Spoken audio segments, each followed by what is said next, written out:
भाग्य है कि भगवान कृष्ण के भजन करने के लिए ठाकुर जी ने अवसर दिया है। मनुष्य शरीर इसलिए भगवान ने दिया है कि इस शरीर से भगवान के भजन कर लिया जाए। बड़े भाग मानुष तन पावा, सुर दुर्लभ सब ग्रंथ ही गावा। यानी बहुत भाग से यह मनुष्य शरीर मिला है।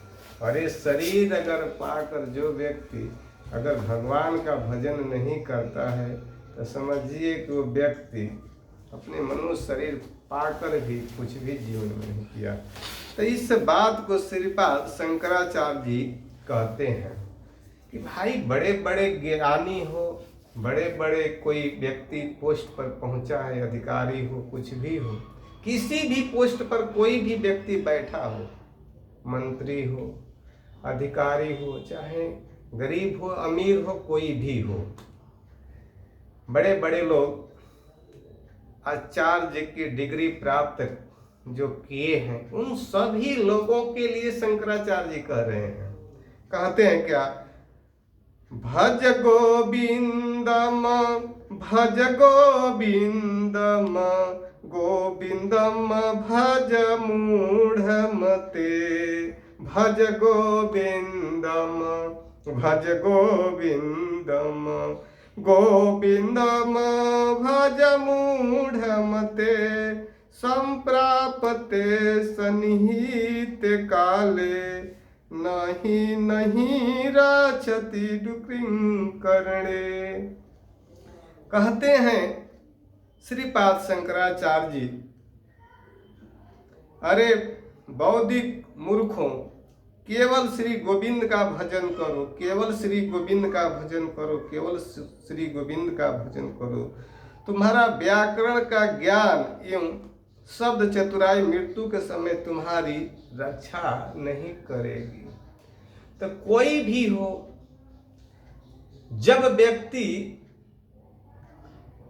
शरीर को छोड़ेगा, आत्मा इस शरीर से जब निकल कर चली जाएगी, तो धन संपत्ति पद ईश्वर या सब यहीं रह जाएगा, साथ में कुछ भी नहीं जाए। बड़े बड़े बेचारे व्याकरण के डिग्री लिए हैं, बड़े बड़े पोस्टों पर पहुंचे हैं, और ये सारे पद जो है क्षणिक है। कुछ दिनों के बाद में, जैसे कोई भी व्यक्ति किसी भी विभाग में ड्यूटी करता है तो कुछ दिनों के बाद उससे वहां से हटा दिया जाता है। कहता है अब तुम काम के योग्य नहीं हो, यानी रिजेक्ट हो गए हो, खराब हो गए हो, अब यहाँ से तुम हट जाओ। खराब माने अब काम के लायक नहीं हो, ये नहीं कि खराब है, यानी आप इस काम के करने योग नहीं है, इसलिए वहां से लोग हटा देते हैं। तो कहते हैं श्रीपाद शंकराचार्य जी कि कोई भी कितना हो बड़ा विद्वान हो, कोई बहुत बड़ा डिग्री प्राप्त करके कुछ भी प्राप्त किया हो, लेकिन मृत्यु के समय किसी भी व्यक्ति के साथ कुछ भी जाने वाला नहीं है। क्या जाएगा? भगवान कृष्ण की भक्ति।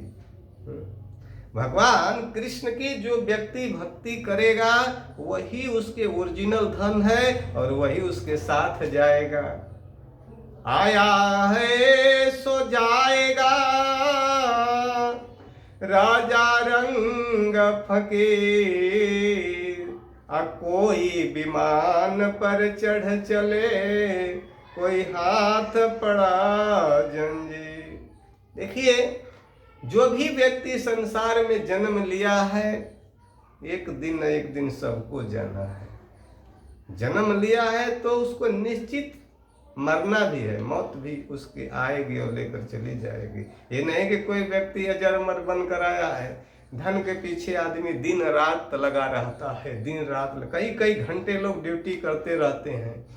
अगर इतना तो भगवान के लिए किया जाता तो भगवान मिल जाते।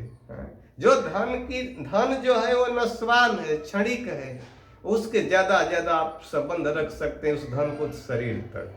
शरीर के पास उस धन से आपका कोई भी संबंध नहीं है। अगर कतो भगवान के भक्ति आप कर लेंगे तो वही आपके साथ जाएगा, और बाकी सब घर द्वार धन संपत्ति स्त्री पुत्र भाई बंधु सभी क्षणिक है, सभी लोग यहीं रह जाएंगे। इसलिए श्री पाद शंकराचार्य जी कहते हैं कि भाई तुम लोग गोविंद के भजन कर लो, गोविंद के भजन कर लो, गोविंद के भजन कर लो।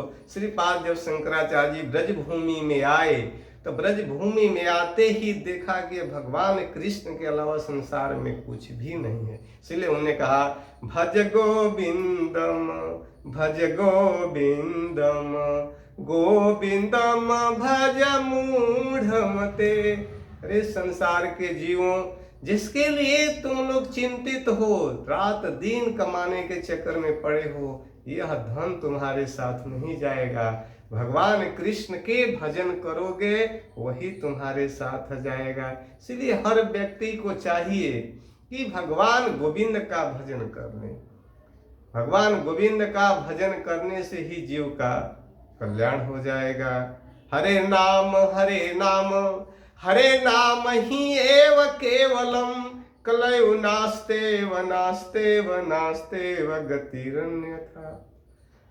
शास्त्र में स्पष्ट कहा गया है कि भगवान कृष्ण के ही भक्ति करना चाहिए। हरे नाम हरे नाम ही एव केवलम कलयु नास्तेव नास्तेव नास्तेव गतिरन्यथा। इस कलियुग में दूसरा कोई साधन नहीं है, एक ही साधन क्या है? भगवान का नाम। तो नाम में भी कौन नाम जप करना चाहिए? हरे कृष्णा, सभी लोग बोले हरे कृष्णा कृष्ण कृष्णा हरे हरे, हरे राम राम राम हरे हरे, हरे कृष्णा कृष्ण कृष्ण हरे हरे, हरे राम राम राम हरे हरे। तो हमारे आचार्यों ने हम लोगों को बताए हैं कि आप लोग इस रास्ते पर जब चलेंगे तो आप लोग भगवान के प्राप्त कर लेंगे। अगर इस रास्ते से अगर विमुख हो जाएंगे तो जमराज के पास पहुंच जाएंगे। इसलिए जमराज जी से बचने के लिए, भूत प्रेत की जोनियों से बचने के लिए सभी आचार्यों ने एक ही रास्ता दिखाया कि आप लोग भगवान गोविंद के भजन करो, भगवान कृष्ण के भजन करो, भगवान राम के भजन करो। इसी से आप लोगों का कल्याण हो जाएगा। तो सभी लोगों को जहां भी रहे, जिस परिस्थिति में रहे, हमेशा अपनी ड्यूटी करते समय खाते पीते सोते यथा तथा नाम लय, आदेश काल नियम नाई सर्व सिद्धि है। तो भगवान के नाम चैतन्य महाप्रभु ने चैतन्य चरितामृत में कहा, खाते पीते सोते यथा तथा नाम लय, देश काल नियम नाई सर्व सिद्धि है। तो खाते समय भी भगवान गोविंद के नाम ले सकते हैं, खाते पीते समय भी भगवान के नाम ले सकते हैं। तो खाते पीते सोते यथा तथा नाम लय, सोते समय अथवा किसी भी परिस्थिति में कभी भी भगवान के नाम को हम लोग ले सकते हैं। बाकी चीजों में नियम है, लेकिन भगवान के नाम के भजन करने में कोई नियम नहीं। शरीर शुद्ध अशुद्ध जैसे भी परिस्थिति में हो, हम लोग भगवान के नाम को ले सकते हैं। तो इसीलिए आप लोग, जैसे मान लीजिए कोई व्यक्ति के शरीर कूड़ा हो जाता है तो भगवान के नाम लेते हुए श्मशान को लेकर जाते हैं, क्या कहते हैं? राम नाम सत्य है, राम नाम सत्य है। तो उसका अगर भगवान के नाम अगर अशुद्ध करने वाला, अशुद्ध होने वाला होता तो ये नाम क्यों जपते? इसीलिए अशुद्ध के भी शुद्ध करने वाला एक ही है, भगवान गोविंद का नाम, भगवान कृष्ण का नाम। इसी से जीव का कल्याण होगा। इसलिए आप लोग भगवान के नाम जप करते रहिएगा। जय जय श्री राधे श्याम, जय जय श्री राधे।